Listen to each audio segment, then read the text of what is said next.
Hey, toi qui m'écoutes là, entre une bataille pour enfiler des chaussettes et un café froid oublié, j'ai un truc pour toi. Ça s'appelle l'Audacieuse, mon programme pensé pour les mamans qui en ont marre d'être des équilibristes de la charge mentale.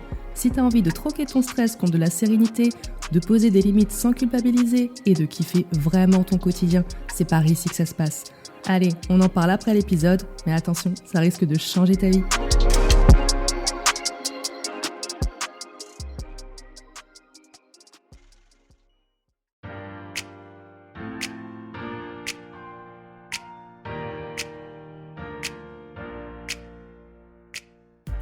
Bienvenue dans Enfin, je vous dis tout.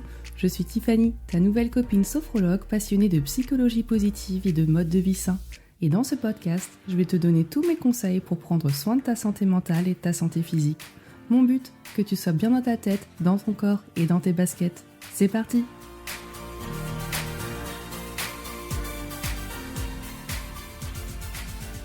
Salut à tous! Aujourd'hui, on va aborder un sujet sensible mais crucial, les relations toxiques. Ouais, tu sais, ces personnes qui te drainent plus qu'elles ne te boostent, hein, tu vois très bien de quoi je parle. Donc si t'as déjà dit que t'es épuisé rien qu'en parlant avec une certaine personne, cet épisode est pour toi. Accroche-toi, on va apprendre à identifier, limiter et même fuir ces relations qui ne servent à rien. C'est parti. Donc déjà, pour celles qui sont habituées du podcast depuis le début, vous savez peut-être que j'ai déjà fait un épisode sur ce sujet, c'est l'épisode 4 qui a eu beaucoup de succès. Je vais pas redire la même chose que dans l'épisode 4, mais le thème est le même, mais c'est simplement que c'est tellement important finalement pour être bien dans notre tête et dans notre vie, de faire le tri dans son entourage, qu'il fallait que je mette une piqûre de rappel dessus et que je puisse compléter l'épisode 4. Donc voilà, vous pouvez écouter l'épisode 4, vous en apprendrez aussi. Et celui-là, c'est vraiment, j'en rajoute une couche parce que c'est vraiment trop important qu'on se prenne enfin le temps d'identifier notre entourage et de voir les gens qui nous apportent des belles choses et ceux qui nous tirent vers le bas constamment, quoi. Donc voilà. Donc déjà, c'est quoi une relation toxique ? Donc déjà, avant de te donner les outils pour t'en défaire, voyons déjà ce qu'on entend par relation toxique. Donc une personne toxique, c'est pas forcément quelqu'un de méchant. Okay, c'est quelqu'un qui, consciemment ou inconsciemment, te fait te sentir mal. D'accord ? Donc la personne en face, elle peut être pleine de bonne volonté, elle peut être très bien en apparence, mais simplement, avec toi, ça ne va pas matcher. C'est une personne qui va te faire te sentir mal, tu peux éprouver de la culpabilité, de l'épuisement, de la dévalorisation, bref, finalement, que du négatif. Et c'est ça qu'il faut arriver à identifier. Et ça peut aussi venir avec le temps. Par exemple, tu peux avoir, une amie, une collègue avec qui tu t'entendais très très bien pendant longtemps.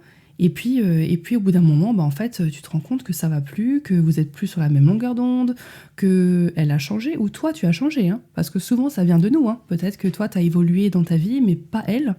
Et que vous êtes plus en phase et que finalement quand tu as des échanges avec elle, tu te rends compte que ça va plus du tout, que tu te sens vraiment pas bien. T'es épuisé quoi en fait, elle t'a vidé de ton énergie. Et c'est ça qu'il faut capter ces signaux-là pour te dire ah là il y a un problème quoi. Là il faut que je fasse quelque chose parce que ça peut pas me bouffer comme ça au final. Donc c'est aussi le cas avec des personnes qui sont narcissiques, qui sont pessimistes tout le temps. Ça peut être des personnes manipulatrices aussi. Hein. Il y a des travers comme ça où on sait plus facilement les déceler. Mais il y a des choses un petit peu, des personnalités un peu plus sournoises où bien tu te dis c'est pas grave, ça va passer. Hein, surtout si c'est quelqu'un où habituellement tu avais beaucoup d'affection pour elle et que tu te rends compte que avec le temps t'en as de moins en moins, tu peux aussi te dire c'est bizarre, qu'est-ce qui s'est passé, je vais tenir le coup encore un peu parce que si avant on s'entendait bien, possiblement ça va revenir et possiblement ça peut aussi ne pas revenir et en fait te bouffer de plus en plus et éprouver ce sentiment de culpabilité de dire attends mais je peux pas m'éloigner de cette personne, elle est quand même gentille au fond. Et comme t'es gentil, empathique et altruiste, tu vas te dire ah ouais non, faut que je m'accroche, je vais quand même l'écouter se plaindre toute la journée, je vais quand même la soutenir dans ces trucs qui n'ont ni queue ni tête. Et au final, la seule chose que ça va réussir à faire, c'est à te plomber le moral, quoi. Et ça c'est mauvais pour toi, c'est mauvais pour ta santé mentale, c'est pas bon, quoi. Donc ouais, ça peut être un collègue qui critique tout, une amie qui se plaint tout le temps, même un proche finalement qui va minimiser tes émotions. Ça peut être aussi, tu vois, t'avais l'habitude d'avoir te confier à quelqu'un et finalement cette personne va dire oh, arrête, t'en fais trop, oh mais pourquoi tu réagis comme ça, n'importe quoi. Et ça finalement, non pas qu'on n'a pas peut-être que ce que tu fais c'est effectivement n'importe quoi à un moment donné, mais à avoir un minimum de soutien, un petit peu d'empathie de l'autre, c'est le minimum syndical plutôt qu'avoir quelque chose qui te plombe le moral si déjà t'as pas le moral quoi, enfin si le moral est dans les chaussettes quoi. Donc le pire c'est que tu vas t'habituer à ça et on finit par trouver ça normal quoi, les réactions des autres, alors qu'en fait souvent c'est pas normal quoi. Donc on va changer tout ça. Donc comment gérer ces relations ? Déjà, on va identifier les personnes ressources.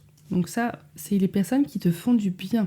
Fais une liste de toutes les personnes qui te font du bien. Mais sincèrement, celles avec qui tu te sens énergisé, compris, soutenu, pleine de bonnes intentions.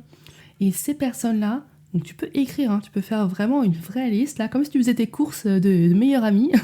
Et il n'y a pas besoin d'avoir beaucoup de personnes. Des fois, ça peut être une personne ou 5, ça suffit largement. Et ces personnes-là, tu vas les garder près de toi.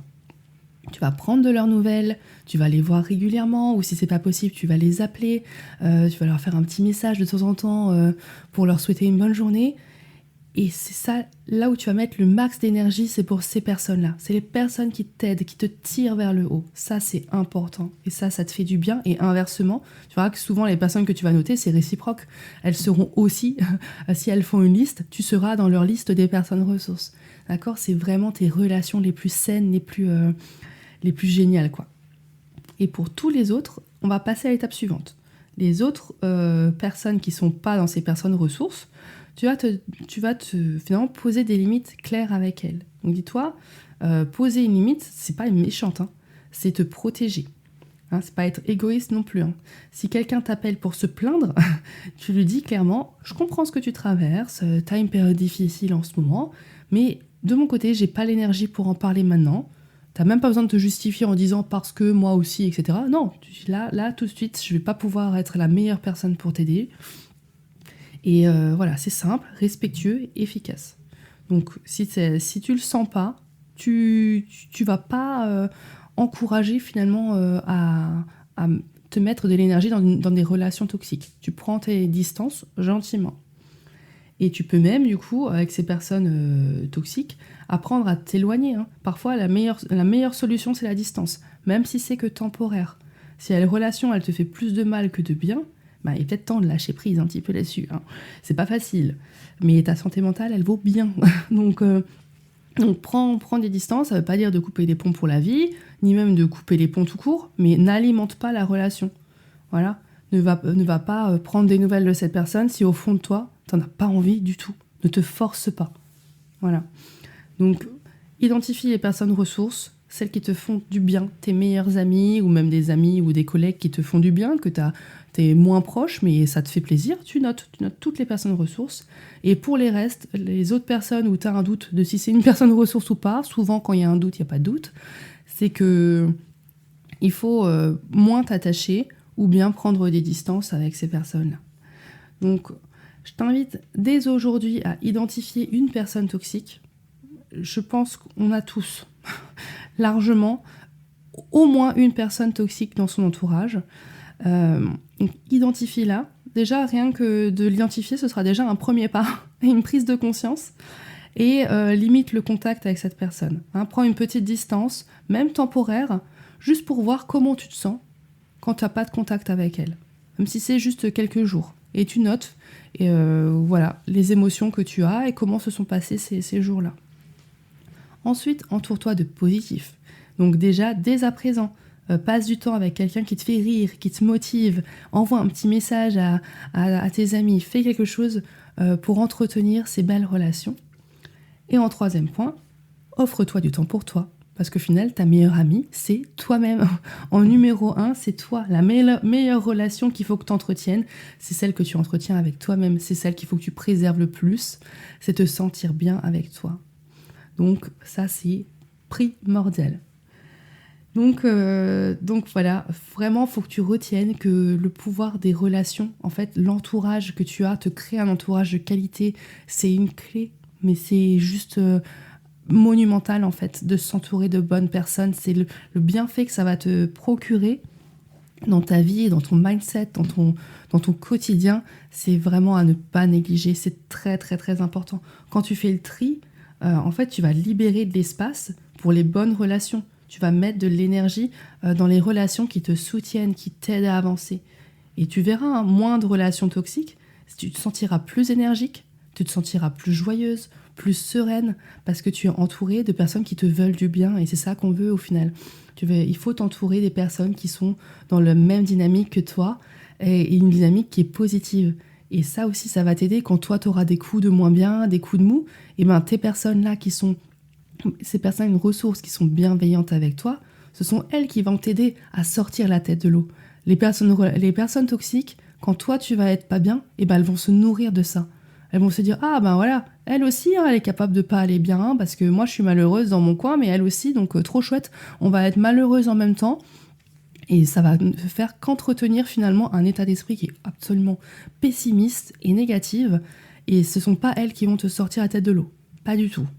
Au contraire, elles vont se profiter de cet état négatif pour se sentir moins seules, parce que souvent les personnes toxiques, ou en tout cas, il y a des personnes qui sont pas bien dans leur peau, et du coup, elles vont forcément vouloir être moins seules dans leur état négatif, quoi. Donc, il faut te préserver de ces gens-là, d'accord ? Donc voilà, tu sais maintenant comment gérer les relations toxiques. Tu peux compléter cet épisode, comme dit, en écoutant l'épisode 4 du podcast Enfin je vous dis tout, pour avoir un autre point de vue et une autre façon d'aborder le sujet.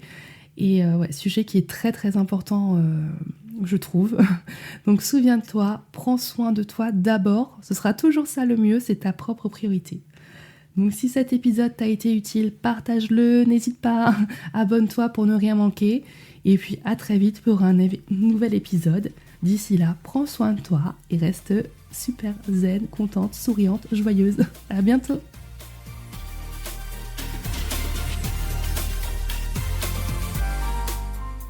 Avant de partir, n'oublie pas de t'abonner au podcast, de le noter avec 5 étoiles et de me rejoindre sur Insta et LinkedIn.